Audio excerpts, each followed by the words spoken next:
मेरा नाम सुनीता है। मेरी एक बेटी और एक बेटा है। मेरी बेटी की शादी हो चुकी है और बेटा भी विवाहित है। मेरा बेटा अक्सर नौकरी की वजह से बाहर रहता है, जबकि बहू मेरे पास रहती है। मेरे बेटे की शादी को 2 साल हो चुके हैं और बेटी की शादी को 1 साल। एक दिन मेरी बेटी अंकिता ने मुझे फोन करके बताया कि उसके पति की नौकरी चली गई है। अब उन दोनों के लिए मुसीबतें बढ़ गई थी। मैंने तुरंत उसे अपने घर बुलाने का फैसला किया ताकि मैं उसकी मदद कर सकूं। अगले दिन वह मुझसे मिलने आई। जब वह आई तो उसके चेहरे पर तनाव साफ दिखाई दे रहा था। मैंने उन्हें कहा कि जब तक दामाद को नई नौकरी नहीं मिल जाती तब तक वे मेरे साथ रह सकते हैं, लेकिन इसके बाद मेरी बहू की अंकिता के प्रति सहानुभूति कम होने लगी। एक दिन मैंने बहू को गुस्से में कहा कि अगर उसे मेरी बेटी से परेशानी है तो उसे अपने घर चली जाना चाहिए। मेरे यह कहने पर उसे बहुत गुस्सा आया और उसने तुरंत अपनी बैग भरकर अपने घर जाने का निर्णय लिया। उसके जाने के बाद मेरी बेटी घर में पहले की तरह सहज हो गई। कुछ दिनों बाद दामाद अचानक मेरे कमरे में आए। उस समय मैं अपनी अलमारी में कपड़े निकाल रही थी क्योंकि मुझे एक दोस्त की बेटी की शादी में जाना था। मैंने कुछ साड़ियां अलग रखी थी और जब मैं एक साड़ी के ब्लाउज को ट्राई कर रही थी तभी दामाद बिना दरवाजा खटखटाए कमरे में आ गए। उन्हें देखकर मैंने तुरंत अपना चेहरा पीछे कर लिया। यह सब बहुत अनपेक्षित था और मुझे लगा कि इससे मुझे और दामाद दोनों को असहज महसूस हो रहा है। मैंने जल्द से जल्द अपने आप को ठीक कर लिया और जैसे ही मैंने साड़ी को समेटा मैंने दामाद की ओर मुड़कर देखा। घर में बहू के साथ अकेले रहने के कारण मैं दरवाजा लॉक करने की आदत नहीं रखती थी, इसलिए दरवाजा हमेशा खुला रहता था। आज भी मैंने दरवाजा ठीक से नहीं बंद किया था। जैसे ही मैंने दामाद की ओर मुड़ा, देखा कि वे मेरे बेड के पास खड़े थे। दामाद ने कहा, सासू माँ, मैं अचानक आपके कमरे में आ गया, इसके लिए माफ कीजिए। उन्होंने माफी मांगने के बाद मुझसे थोड़ा दूरी बनाते हुए कहा, सासू माँ, आप जो कुछ भी मेरे और अंकिता के लिए कर रही हैं, ये सच में बहुत बड़ी बात है। आजकल तो दामाद को घर में ठिकाना देने वाली सिर्फ माताएं ही होती है, लेकिन आप मुझे अपने बेटे की तरह संभाल रही हैं। चिंता मत करें, मैं ज्यादा दिन यहाँ नहीं रहूंगा। आखिरकार मैं इस घर का दामाद हूँ और दामाद को ससुराल में ज्यादा दिन रहना शोभा नहीं देता। मैं जल्दी से जल्दी नौकरी की तलाश में हूँ। मैंने दामाद से कहा, दामाद, आपको मुझे धन्यवाद कहने की जरूरत नहीं है। और हाँ, आप इस घर के इकलौते दामाद हैं। आपको कोई शर्म नहीं होनी चाहिए। इस घर में आप अपने आप को पूरी तरह से अपना समझें। मेरी बात सुनकर दामाद ने मुझे अचानक गले लगा लिया और कहा, सासू माँ, मैं आपके इस उपकार का कितना कर्ज चुकाऊंगा ये मुझे भी नहीं पता। जब दामाद ने मुझे गले लगाया, मैं चौंक गई। आखिरकार वे मेरे दामाद थे और हमारा रिश्ता इतना खुला नहीं था। मैंने सोचा कि यह नई पीढ़ी की सोच हो सकती है, जिसमें दामाद अपनी सास से बिना झिझक बातचीत करते हैं। धीरे धीरे मेरे मन में कुछ अनचाही बातें आने लगी। मुझे ऐसा लगने लगा कि अंकिता और दामाद के बीच कुछ ठीक नहीं था। एक रात जब मैं अंकिता के कमरे से निकल रही थी तो मुझे उसके कमरे से बड़बड़ाने की आवाज सुनाई दी। मुझे यकीन था कि उनके बीच कुछ विवाद चल रहा है। यह सुनकर मैं सीधे उनके कमरे में गई। वहां जाकर मैंने देखा कि अंकिता अपने पति को उल्टा सीधा बोल रही थी। उसने कहा, 15 दिन हो गए लेकिन इस आदमी ने अभी तक नई नौकरी नहीं पाई।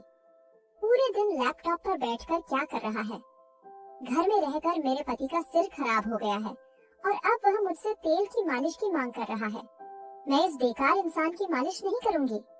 अंकिता इतनी भड़क गई थी कि उसने सास के सामने ही अपने पति का अपमान करना शुरू कर दिया। इस पर मैंने अंकिता को डांटते हुए कहा, अंकिता, थोड़ा अपने शब्दों का ध्यान रखो। दामाद को एक न एक दिन नौकरी मिलेगी। ये कठिन समय भी बीत जाएगा। इस समय में तुम्हें अपने पति का मानसिक समर्थन करना चाहिए। पति की सेवा करना बहुत पुण्य का कार्य है। मेरी बात सुनकर अंकिता ने कहा, माँ, अगर तुम्हारा दामाद इतना प्यारा लगता है तो तुम उसे तेल की मालिश क्यों नहीं कर देती? मैं उसे कुछ कहने ही वाली थी कि दामाद ने मेरा हाथ पकड़ लिया और मुझे कमरे से बाहर ले जाने लगे। उन्होंने कहा, सासू माँ, मैं अंकिता की चिड़चिड़ाहट को समझ सकता हूँ। मेरे जैसे व्यक्ति को घर में बैठना शोभा नहीं देता, लेकिन मैं भी क्या करूँ? मेरे पूरे प्रयास के बावजूद मेरी किस्मत खराब है। उनकी बात करते करते दामाद की आंखों में आंसू भी आ गए थे। मैंने कहा, दामाद जी, आप हिम्मत मत हारिए, सब कुछ ठीक होगा। फिर मैंने कहा, आप इस बेड के किनारे बैठिए, मैं आपको तेल की मालिश करके देती हूँ। इससे आपका मन शांत हो जाएगा और आप अच्छी नींद ले सकेंगे। मैंने दामाद के सिर की मालिश करनी शुरू की। कुछ ही मिनटों में दामाद ने मेरा हाथ पकड़ लिया और उसे अपने कंधे पर घुमाने लगे और कहा, सासू माँ, आपके हाथों में सच में जादू है। कुछ ही मिनटों में मेरे सिर का तनाव दूर हो गया है। क्या आप मेरी गर्दन पर भी थोड़ा तेल लगाकर मालिश कर देंगी? जब मैंने उनके कंधे पर हाथ फेरा तो मुझे थोड़ी लाज महसूस हुई। मैंने ये बहाना किया कि मेरा हाथ दुखता है और तुरंत उनसे थोड़ा दूर हो गई। कुछ दिनों में दामाद को नौकरी मिल गई। नौकरी मिलने के 2 दिन बाद मेरी बेटी ने मुझे बताया कि वह गर्भवती है।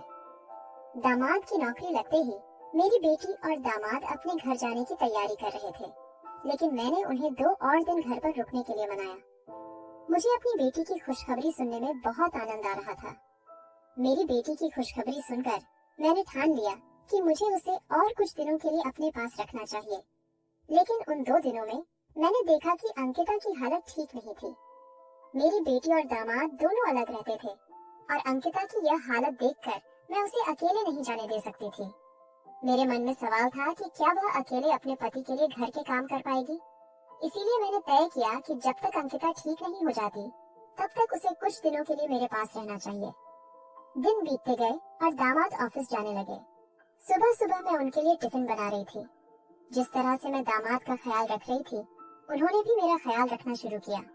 शाम को जब दामाद ऑफिस से थक कर लौटते, तब भी वे रात के खाने में मेरी मदद करने आते थे। देखते देखते मेरी बेटी और दामाद के यहाँ आए 1 महीना हो गया था। गर्भावस्था के कारण मेरी बेटी को मूड स्विंग्स होने लगे थे।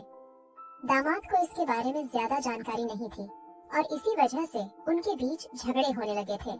हर दिन मैं उनकी बहस सुनती थी, लेकिन मैंने सोचा कि ये तो सामान्य पति पत्नी की बातें हैं, इसलिए मैंने ज्यादा ध्यान नहीं दिया। लेकिन एक दिन दामाद रात में मेरे कमरे में आए और कहने लगे, सासू माँ, अब मैं अंकिता के साथ एक ही कमरे में एक बेड पर नहीं सो सकता, क्योंकि अगर मेरे हाथ का भी स्पर्श होता है तो वह तुरंत चिड़चिड़ा जाती है। उसकी इस चिड़चिड़ाहट के कारण मुझे रात भर अच्छी नींद नहीं आती। पिछले 3 दिनों से ऑफिस में काम करते करते मेरी आंखें भी भारी हो गई हैं। मैंने दामाद से कहा, दामाद, अंकिता जिस स्थिति में है, कभी कभी महिलाओं का चिड़चिड़ापन बढ़ जाता है, तुम्हें उसे समझना चाहिए।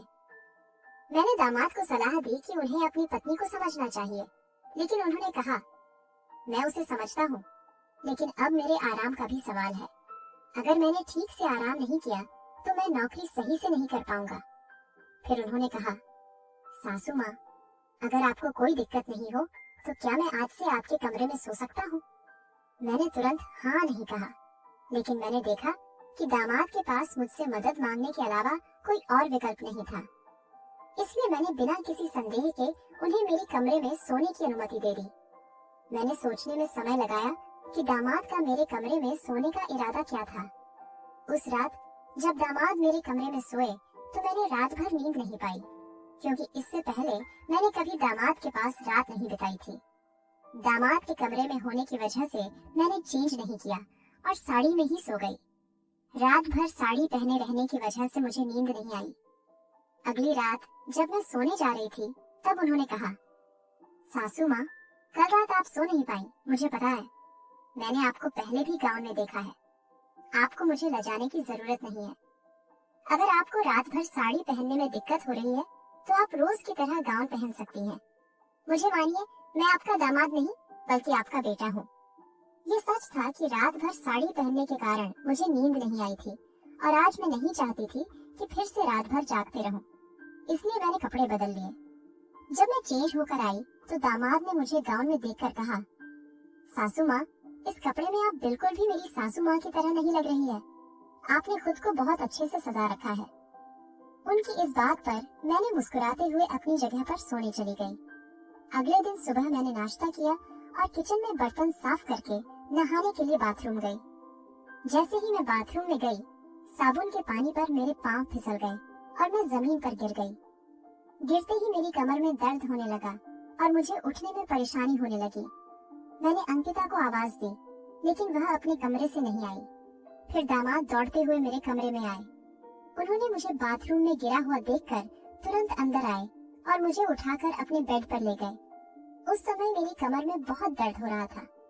दामाद ने तुरंत मेरे लिए गर्म पानी की बोतल लाकर दी। मैंने देखा कि वे ऑफिस के लिए निकले थे, लेकिन मेरी मदद करते समय उन्होंने अपने ऑफिस के कपड़ों को भी भिगो दिया। दामाद ने मुझे मदद करते समय एक पल के लिए भी पीछे मुड़कर नहीं देखा। अंकिता कुछ समय बाद मेरे कमरे में आई, लेकिन चूंकि वह गर्भवती थी, वह मेरी मदद नहीं कर पाई। मेरी बेटी के आने का इंतजार करने के बजाय दामाद ने मेरी मदद की। उन्होंने मुझे अस्पताल ले जाने की कोशिश की, लेकिन मैंने उनसे कहा कि कुछ दिनों में मेरा दर्द ठीक हो जाएगा, थोड़े आराम से सब सही हो जाएगा। मेरी बात सुनकर दामाद रुक गए और ऑफिस जाते समय अंकिता से कहा, जब तक मैं घर नहीं आता सासू माँ का ध्यान रखना। शाम को घर वापस आने पर दामाद ने खुद ही खाना बनाया, क्योंकि अंकिता को परेशानी हो रही थी। इस वजह से वह किचन में कदम नहीं रख पा रही थी। रात में जब दामाद मेरे कमरे में सोने के लिए आए, तो मैंने देखा कि मैं अपनी कमर को पकड़कर बैठी हुई थी। दामाद ने बाम लेकर आए और कहा, सासू माँ, मैं आपको थोड़ा बाम लगा दूं, इससे आपका दर्द थोड़ा ठीक हो जाएगा। मुझे दामाद से मदद मांगने में झिझक हो रही थी, लेकिन उन्होंने बहुत जोर दिया। उन्होंने कहा, अंकिता तो गर्भवती है, इसलिए वह आपकी ज्यादा सेवा नहीं कर पाएगी। यह सब भगवान ने आपके दामाद को आपकी सेवा करने के लिए ही किया है। मैंने लाख कोशिश की कि मैं दामाद से मदद न लूं, लेकिन उन्होंने मुझे बाम लगाना शुरू किया। जिस तरह से उन्होंने मेरे कमर पर हाथ से बाम लगाया, वह सब कुछ अलग सा लग रहा था। धीरे धीरे मुझे नींद आने लगी। जब बार बार दामाद का स्पर्श होता तो मैं समझ नहीं पाई। आधी रात जब मेरी आंख खुली तो मैंने देखा कि दामाद मेरे बहुत करीब सोए हुए हैं। इतना ही नहीं, बल्कि हमारी दोनों की चादर भी एक हो गई थी। यह सब देखकर मैंने तुरंत दामाद से दूर जाने की कोशिश की, लेकिन इधर उधर सरकते समय मेरी कमर फिर से दर्द करने लगी और मेरे मुंह से आवाज निकल गई। मेरी आवाज सुनते ही दामाद जाग गए। मुझे ऐसा लगा जैसे वह पहले से ही सोने का नाटक कर रहे थे। मैंने उन्हें तिरस्कार से देखा, लेकिन फिर भी उनके व्यवहार पर ध्यान नहीं दिया। अगले दिन जब मुझे खांसी आई तो दामाद ने तुरंत मेरी पीठ पर हाथ फेरना शुरू कर दिया। मेरी खांसी खत्म हो गई, लेकिन उनका हाथ मेरी पीठ पर आज भी वैसा ही था। मुझे अब दामाद के साथ अपने कमरे को साझा करना पसंद नहीं आ रहा था, क्योंकि उनकी मेरी तरफ की देखभाल अब मुझे कुछ और ही संकेत दे रही थी। दूसरे दिन दोपहर में जब अंकिता मेरी कमरे में आई तो मैंने उससे कहा कि मैं तुम्हारी बहू को घर बुलाने वाली हूँ। मुझे घर के काम करने में दिक्कत हो रही थी, इसलिए अगर बहू घर पर रहेगी तो वह घर पर ध्यान दे सकेगी। इस पर अंकिता ने कहा, माँ, पिछले कुछ दिनों से तुम्हारा दामाद तुम्हारे बजाय तुम्हारा ज्यादा ख्याल रख रहा है। फिर भी आप अपनी बहू और बच्चे को क्यों बुलाना चाहती हैं? क्या तुम्हारा दामाद तुम्हारे लिए काफी नहीं है? जो बात मैं कहना चाहती थी वह अंकिता को समझ में नहीं आई। रात में मैंने दामाद से बात करने का फैसला किया। जब रात में दामाद कमरे में आए तो मैंने उनसे कहा, आज से तुम अंकिता के साथ उसके कमरे में सो, उसे अकेले सोने के लिए मत छोड़ो। कुछ दिनों में मेरी बहू वापस आएगी, तब वह मेरे कमरे में सोएगी। इस पर दामाद ने कहा, सासू माँ, मैं आपकी देखभाल कर रहा हूँ, क्या मैंने आपको पराया समझ लिया है? इतना कहकर वे कमरे से बाहर निकल गए। शायद उन्हें मेरी बात पर नाराजगी हुई थी। तब मैं धीरे धीरे कदम बढ़ाते हुए दामाद को समझाने के लिए अपनी कमरे से बाहर निकली। दामाद अंकिता के कमरे में थे और जैसे ही मैं उनकी कमरे के बाहर गई, मैंने उनकी और मेरी बेटी की बातें सुनी। मेरी बेटी कह रही थी, विनोद, तुमसे तो कुछ भी काम नहीं हो रहा है। पिछले कुछ दिनों से मैं सब कुछ कर रही हूँ और अब तक मेरी माँ की नजर में तुम अपनी छवि बनाने में असफल हो गए हो। दामाद चुप थे और मेरी बेटी आगे बोली, क्या तुम्हें याद है कि हमें इस घर को अपने नाम पर करवाना है? तुम्हारी पेंशन में मैं अपना हिस्सा नहीं देख सकती। तुम्हारे परिवार में तो 2 कमरे हैं और तुम्हारी माँ के पास भी 2 घर हैं। मैं चाहती हूँ कि कम से कम एक घर मेरे नाम पर हो और इसके लिए मुझे किसी भी विवाद का सामना नहीं करना पड़ेगी है। उसने कहा, माँ ने भैया और भाभी को घर बुलाने के बारे में मुझसे बात की थी। अगर वे दोनों घर आए तो वहीनी तुरंत मेरे झूठ को पकड़ लेगी और यदि एक बार हम माँ के सामने झूठ पकड़े गए तो यह घर हमारा रह नहीं जाएगा। उनकी बातें सुनकर मैं चौंक गई। उन्होंने पिछले कुछ दिनों से मेरे प्रति जो चिंता दिखाई थी वह सब एक दिखावा था। मेरी बेटी ने खुद को गर्भवती बताकर मेरी भावनाओं से खेल किया था ताकि वह अपने ससुराल का हिस्सा ले सके। मैं शांति से वहां से अपने कमरे में चली गई। कुछ समय बाद मैंने नकारने के बावजूद देखा कि दामाद फिर से मेरे कमरे में सोने आ गए। अगले दिन नाश्ते के समय बेटे और बहू को देखकर दामाद और अंकिता हैरान रह गए। अंकिता ने पूछा, माँ, तुमने उसे यहाँ क्यों बुलाया? मैंने सोचा कि अब मुझे अपनी बात स्पष्ट करनी चाहिए। मैंने अंकिता के पास जाकर कहा, मैंने रात को तुम्हारे और दामाद के बीच की बातें अपने कानों से सुनी है।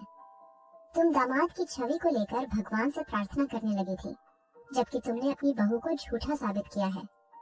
इतने दिनों से जो बहू मेरी देखभाल कर रही थी, उसे बिना किसी विश्वास के यहाँ से भगा दिया। तुम मेरी खुद की बेटी हो, लेकिन इस प्रॉपर्टी के लिए तुमने मेरे खिलाफ साजिश की। पैसे के लिए तुमने रिश्तों को भुला दिया। मैंने उन्हें कहा, इस घर की एक ईंट भी तुम्हारे नाम पर नहीं होगी। जो भी मेरी देखभाल करेगा, यही प्रॉपर्टी उसकी होगी। मैं गलत थी जो मैंने शादीशुदा बेटियों को बार बार अपने मायके बुलाया। माँ बाप खर्च करते हैं, लेकिन लड़कियों का कर्तव्य खत्म नहीं होता। जब भी उनकी बात आती है, वे हमेशा पूछती हैं, हमारे लिए क्या किया? मैंने सोचा, तुम जैसी लालची बेटी के विचार में मुझे कोई बदलाव नहीं दिखता, लेकिन मैं यह कर सकती हूँ कि तुम्हें अपने से दूर रखूं। आज से मुझे तुम्हारा चेहरा भी नहीं देखना। तुम्हारी वजह से मैं अपने बेटे और बहू को दूर कर रही थी, लेकिन यह हमेशा सच नहीं होता। मैंने समझ लिया है कि दामाद परायों जैसे होते हैं, लेकिन यदि बेटियां भी ऐसे व्यवहार करने लगे, तो माँ बाप को क्या सोचना चाहिए? पैसे और जालसाजी से मिली संपत्ति कभी सुख नहीं दे सकती। असली संपत्ति होती है एक खुश परिवार, जहाँ भाइयों और बहनों के बीच प्यार होता है, न कि जलन। मुझे लगता है कि अब के समय में रिश्तों से ज्यादा पैसा और संपत्ति महत्व रखती है। तो दोस्तों, यह कहानी आपको कैसी लगी? यदि आपको यह अच्छी लगी तो वीडियो को लाइक करें और चैनल को सब्सक्राइब करें।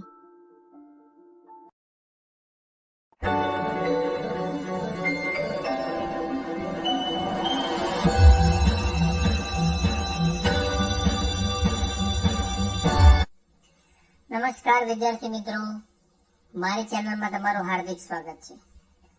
અગાઉના લેક્ચરમાં આપણે પ્રકરણ નંબર 3ના આપણે એમસીક્યુ સોલ્વ કર્યા હતા।